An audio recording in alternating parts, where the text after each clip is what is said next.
that as big as that thing was, it should have crashed and killed us all, or unleashed the alien horde. Yeah, I mean, it would have been, and obviously it would have been enormous to be the scale it was in that photograph. We'd have seen it but all the time. It would have been an altitude of thousands of miles. Yeah. Not just, and so, yeah, the whole thing is just absurd.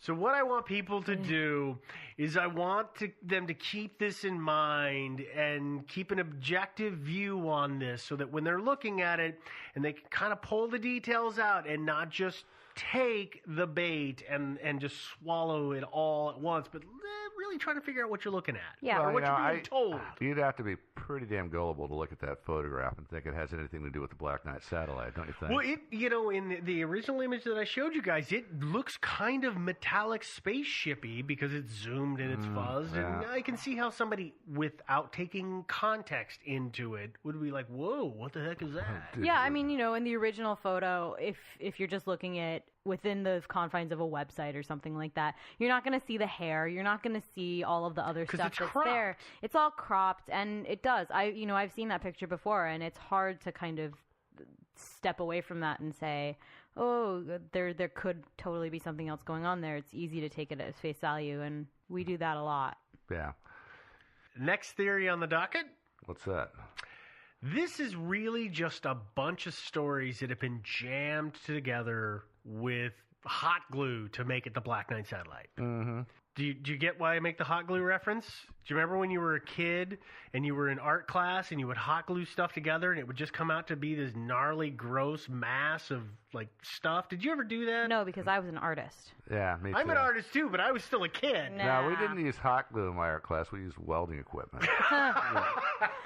No, I was just thinking, I was trying to figure out if you were talking about a bunch of different stories jammed together or a bunch of different things jammed together, like in that episode of Futurama. Oh, no, this is not the Futurama. Not This is a bunch of stories jammed together. Got it. Which, I know that the pair of you do this, and we've just been kind of harping on this, is that when we start looking at these things, each individual piece in context, suddenly it becomes much easier to see what's going on. Yeah. And what we're going to do is we've already walked through this entire story. We're now going to walk through a number of pieces of the story in sequence again to kind of shine some light on some things that were going on. Sounds good. Yeah, there was a lot of that stuff was just BS. Well, let's start with Nikola Tesla, because he's where we started in the beginning. Today, we do know that Tesla was picking up a repeating signal. But what he was picking up was a pulsar. Exactly. We didn't know about pulsars in 1899. We didn't really figure out what they were officially or classify them until 1968. Pulsars put out radio waves in a very specific pattern that's repeating. Yep. He didn't know that. So he took his best guess. I totally understand that. I don't fault Tesla for that, but that's what that was. So I can't say that's the Black Knight satellite. We'll move forward to LDEs. Yeah.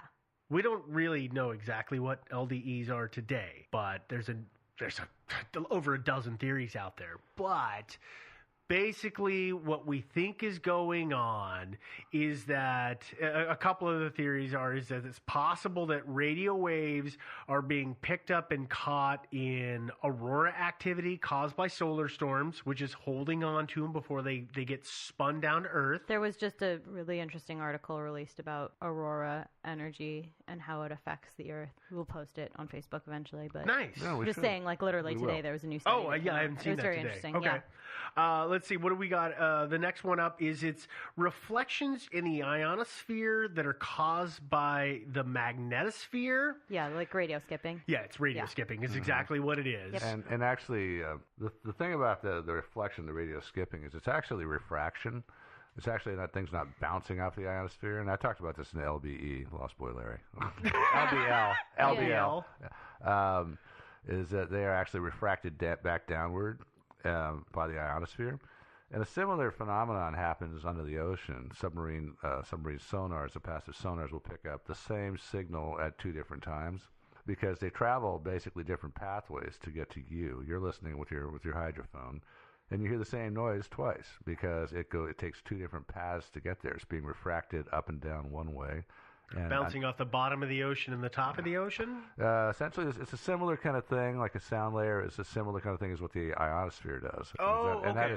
that is, it'll bounce off the bottom of the ocean, then it goes up to a sound to like a layer where there's say a sharp difference in temperature, and there are temperature gradients like that in the ocean, and it doesn't It's some people look at it as bouncing up, but really what happens is it goes up into that and is refracted, bent back downwards. Got it. So it's refracted, not really reflected. Okay. And well, so I it stand can be- corrected. and so, no, I'm not correcting you. But what I'm saying is that what the experience what the Navy's experience with sonar is a similar thing, where something will follow two different tracks to get to the same place, and it gets there at different times. The noise does. Yeah, And it's the a same thing weird can happen with radio phenomena. waves. Yeah, The, but it's not really unexplainable. No, and yeah, it's weird. But here's the last one that we've got for LDEs, which is it may be that the radio signals are getting trapped between ionized layers in the atmosphere. Yep. Because we do know that happens. There's ionization up there, and it's kind of bouncing around, and then it quote unquote falls out a hole or bounces out a hole that's in the bottom. Now, it's quite as likely that some of them that get trapped in there are bouncing out of holes in the top and shooting into space, but the ones we're picking up are falling out of the bottom. So Yeah. that's what's causing the delays. They're skipping around until they finally find a hole to bounce out of. Yeah. And see, the other thing about the LDEs is, and actually a lot of this, is that if it's an alien satellite, then why is it messing around with this whole LDE crap? It's either going to be totally in stealth mode, or it's going to be sending us direct transmissions saying, "Hey there, how's it going?" Hey, My name is Garfield, and I come to like Booties. lasagna, and Yeah. come see me. Yeah, come to Booties because we really want to meet you. And yeah, that's what- Our English isn't good yet. It's yeah, we didn't mean it. We didn't mean that at all. Yeah, and so I don't think it's going to be doing weird stuff like rebroadcasting our radio waves to us. That's stupid. I'll get on board with that. Yeah. Let's okay. move forward. 1954. Remember we talked about the newspaper reporting of the two satellites that were in a polar orbit? yeah. Yeah, it turns out that's not real reporting. What is it? It's a couple of reporters and a couple of papers evidently ripping off the dust jacket of a UFO book. Oh. Some guy was trying to sell his book about UFOs, and they were having a little fun, and they took some stuff directly out of it and published it, and people picked it up and believed it. Yeah. And really, it was just kind of a big joke. I think it was an inside joke that gained more life than they ever thought it would. What was the date? Was that April 1st? I 1954? don't know that it was April 1st, but yeah, so that's what's ahead. going on there.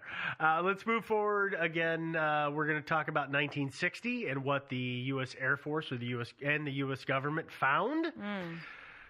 Here's what's going on in 1960. Remember, there was that unknown dark tumbling object that was picked up, and everybody kind of wigged out because we're in Cold War times. That was Black Knight Satellite.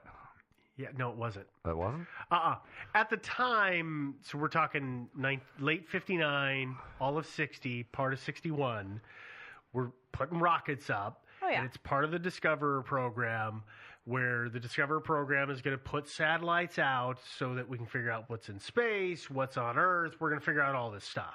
Yeah. Okay, that's we the figured idea. it out already, right? We did now. Space is done. But yeah, Not a mystery at all. Space Yeah. is so boring. We get now. it. Okay. We get it. Got it.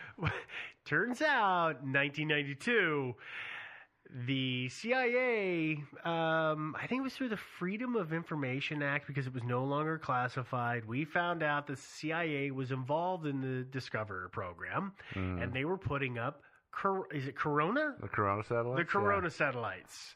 And it sounds like, Joe, you actually have a pretty good idea of what the Corona satellites were, or had you just kind of gone through them? Yeah, so Corona was really the earliest spy satellite, at least that we had. And what Corona did is it would be in a polar orbit, as we talked about before, for surveying and spying polar low altitude orbits to the best.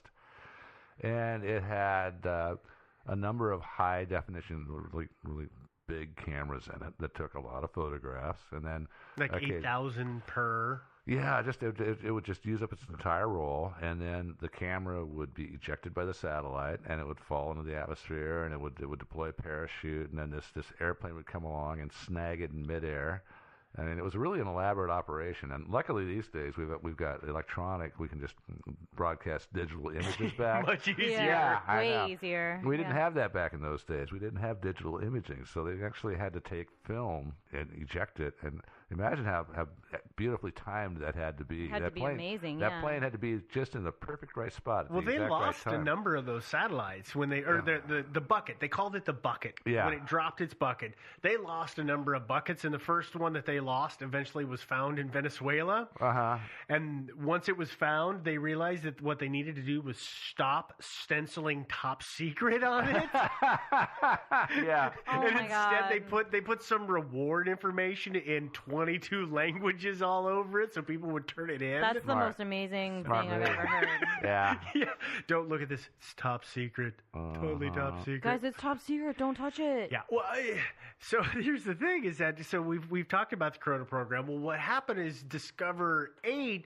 There evidently was some kind of malfunction, and when it went to drop its bucket, its orbit was messed up, and a big chunk of it came off in an unexpected way, and it tumbled around the Earth. Gosh, when was it? It came back in. It re-entered the atmosphere in March of 1960, and they're pretty sure the bucket came back down, or probably around that time, because it didn't dump the bucket as it was intended. But that was in a polar orbit and would have been in an erratic orbit because it was screwed up. Yeah. So Yeah. it's pretty positive that that's what was being picked up, because the CIA isn't going to tell the U.S. Air Force what they've got up there because it's so secret. They're not going to just spill, oh, sorry, Ted, this is what it is. Yeah. No, they're not going to do that. Yeah. Particularly if it involves